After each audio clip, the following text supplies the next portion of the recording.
Why can't you focus? How to make focus a habit. Have you tried doing something and your focus just goes all the other directions? There are several situations in which you might benefit from improved concentration. It doesn't matter if it's for school, learning, job, or a pastime. You can achieve your goals faster if you can concentrate.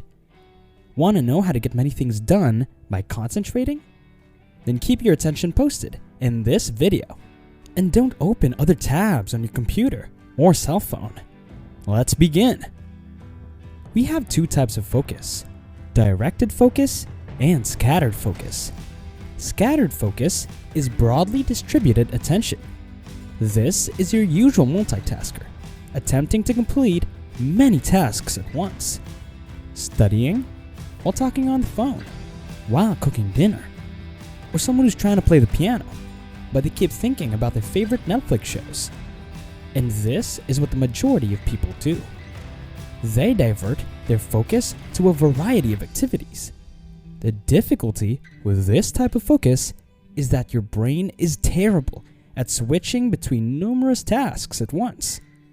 You see, switching from one work to another does not happen instantly.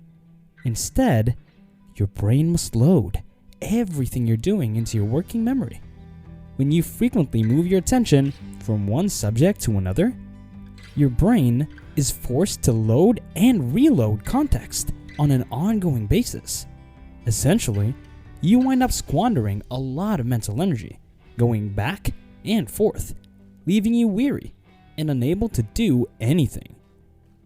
On the contrary, directed focus is a type of focus where your attention is tied into a single task while disregarding everything else.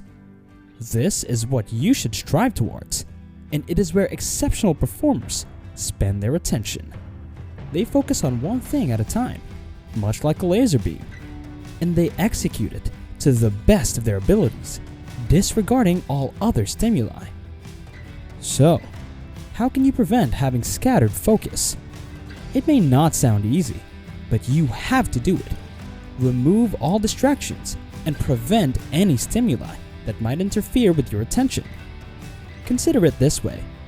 Let's say you have 100% of focus available at any time. That means you can use that 100% in any way you like. For example, you could use them all on studying, thus achieving directed focus there. Now, let's say your dad enters in your room while you're studying and tells you that dinner will be ready in 45 minutes. Even if you were super concentrated, and even if that interaction only lasted for 10 seconds, your attention is now divided.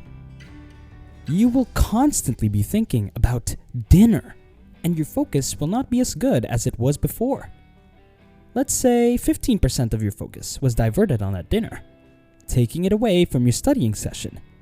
It's now going to take some time before you're able to fully regain your focus, and you will end up wasting your mental energy in the process. Now, the funny thing is, you're most likely carrying a similarly distracting dad with you all the time: your phone. This device is the biggest anti-focus machine there is. It rings, it vibrates, and whenever you get a new notification, it makes a sound or lights up. One notification is all it takes to take your mind off of the thing you were supposed to be concentrating on. I propose that if you want to concentrate on something, you place it somewhere where you know it won't bother you and where you won't be able to look at it. Use the 20-second rule to your advantage. Your physiology might also be interfering with your capacity to focus. This is something that is rarely considered. However, in order for your mind to work efficiently, you must first take care of your body. Your attention will deteriorate if you sleep less than 7 hours every day. Exercise should always be performed on a daily basis. Thanks to the release of dopamine, norepinephrine, serotonin, and other neurotransmitters, your ability to focus on difficult tasks improves. By exercise, I don't mean going out and running a marathon, but a short walk around the block is already sufficient. Hydration is also crucial. You may have observed that when you first get up in the morning, you can't think well. Food with a high sugar level causes brain fog and an inability to focus. You might wish to look at healthier options. So, if you want to focus better, take care of your body. Your food is what you focus. Let's now look at ways to improve your concentration. It is worth noting that focus is a skill. You can really train your attention in the same way that you would practice for a sport. The more you practice, the better you will get. When you first start, you might only be able to focus for 10 minutes. But if you practice it every day, your capacity to concentrate will improve, and you will be able to do it for longer lengths of time. So it's okay if you can't concentrate for hours right now. Over time, you can improve your directed focus. And the greatest approach to train your attention is to set aside time in your day to focus solely on one job.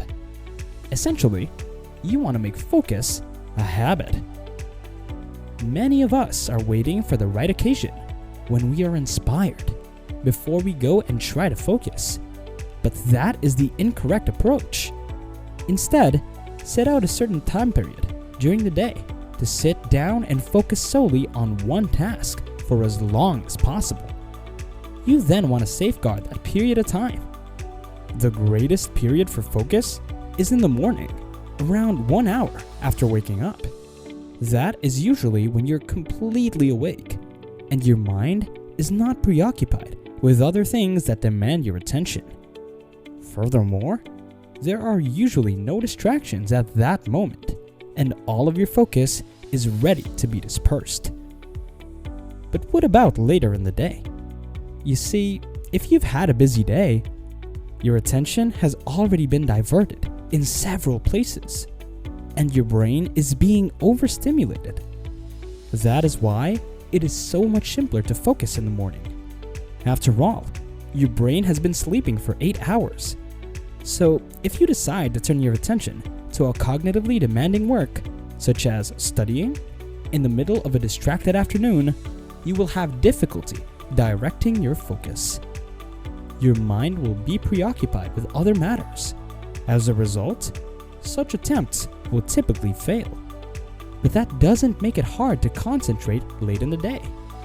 All you have to do is destimulate your brain, and you accomplish this by taking a decent rest. It's difficult to focus on something for an extended amount of time without becoming mentally exhausted, and it makes no difference whether the focus is scattered or directed. Both are draining. That is why every now and then you should take a break and relax your thoughts. However, here is where the majority of individuals fail. Taking a break, does not imply whipping out your phone and checking Instagram, YouTube, or whatever. You're still overstimulating your brain and mentally engaged, which drains rather than recharges your mental energy. Instead, you should go for a walk, meditate, or even take a nap. Because they are less stimulating, these activities allow you to unplug and begin recharging your mental energy. Sounds boring, right? But you should allow yourself to be bored in order to give your brain some breathing room. Of course, taking a mental break isn't simply for switching from scattered to directed attention. It's also effective when you wish to increase your capacity to focus deeply. Another way to look at it is to imagine you've been practicing choir for an hour without stopping. Then, you have a 15-minute break before you'll use those vocal cords again for another hour. You can choose to A. Sit down, relax, and do nothing for 15 minutes. Or B. Vocalize and practice those high notes for 15 minutes. Obviously, you choose option A, as you don't want to exasperate your voice even more. You want to have enough energy to survive the next 1 hour choir practice. So find an activity that suits you and is not mentally stimulating, and it helps you to disconnect. Now, the perfect technique that ties intense focus and mental breaks together is the Pomodoro technique. You can accomplish this by focusing on a certain task. Then, you set a timer for 25 minutes and focus only on that task. When the timer goes off, you take a 5-minute break before restarting the timer. After 4 25-minute sessions, you take a lengthier rest, often lasting 30 minutes. Of course, it does not have to be that strict. 25 minutes of work and 5 minutes of relaxation are only guidelines. You can do it for as long as you like, depending on the difficulty of the work.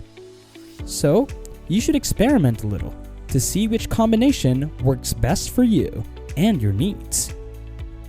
Time is a valuable resource, so don't waste this ticking asset by allowing yourself to be distracted all the time. Thus, make a clear, singular goal and try to focus and accomplish it as soon as possible so you can cater to other tasks that need your attention. Thus, do things one at a time. This is it for this video. Hopefully, you've enjoyed it. And if you did, give this video a quick like and subscribe if you haven't done so already. Thanks for watching, and remember, stay focused all the time. Bye!